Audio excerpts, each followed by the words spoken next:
এবারে নির্বাচন শুধু সরকার বদলের নির্বাচন নয়, দেশ বদলের নির্বাচন।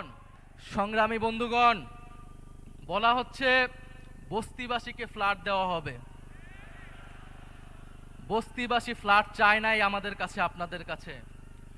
বস্তিবাসী চায় নিরাপদ জীবনের নিশ্চয়তা। বস্তিবাসী চায় মর্যাদাপূর্ণ কর্মসংস্থান।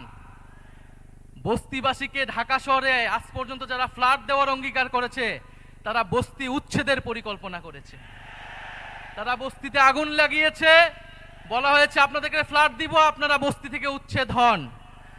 আমরা আল্লাহ না করুক হয়তো এই ধরনের কোনো প্ল্যান নাই। জান্নাতের মালিক আল্লাহ, অবশ্যই মহান সৃষ্টিকর্তা, আর ভোটের মালিক জনগণ। ভোটের মালিক নাগরিক। দেশের মানুষ বুঝে যাবে আরো দ্রুতই যে কারা নির্বাচনের আগে প্রতারণা করছে, কারা দেশের মানুষকে ঠকাচ্ছে, কারা সংস্কারের বিরুদ্ধে অবস্থান নিচ্ছে। প্রিয় সংগ্রামী বন্ধুগণ, 12ই ফেব্রুয়ারি 10 দলীয় নির্বাচনী ঐক্যের সমর্থিত যার প্রার্থী রয়েছেন, যার যেখানে মার্কা রয়েছে, এই ঢাকা 15 আসনে দাঁড়িপাল্লা, অন্যান্য আসনে শাপলাকলি, রিক্সা সহ 10 দলীয় জোটের যেই মার্কাগুলো রয়েছে, আপনারা তাদেরকে জয়ী করবেন, তাদের সাথে থাকবেন। আমরা ঐক্যবদ্ধভাবে বৈষম্যের বিরুদ্ধে, দুর্নীতির বিরুদ্ধে আর ইনসাফের পক্ষে আমরা নতুন বাংলাদেশ গড়ে তুলব।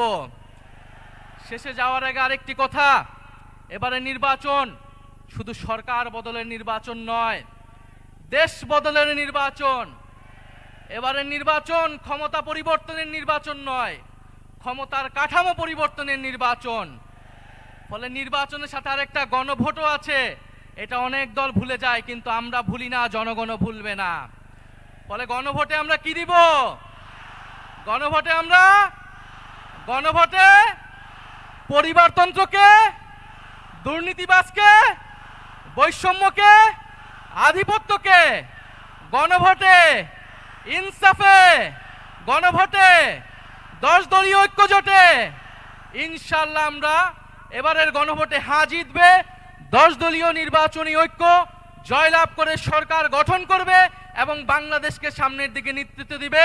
ইনকিলাব জিন্দাবাদ। আসসালামু আলাইকুম।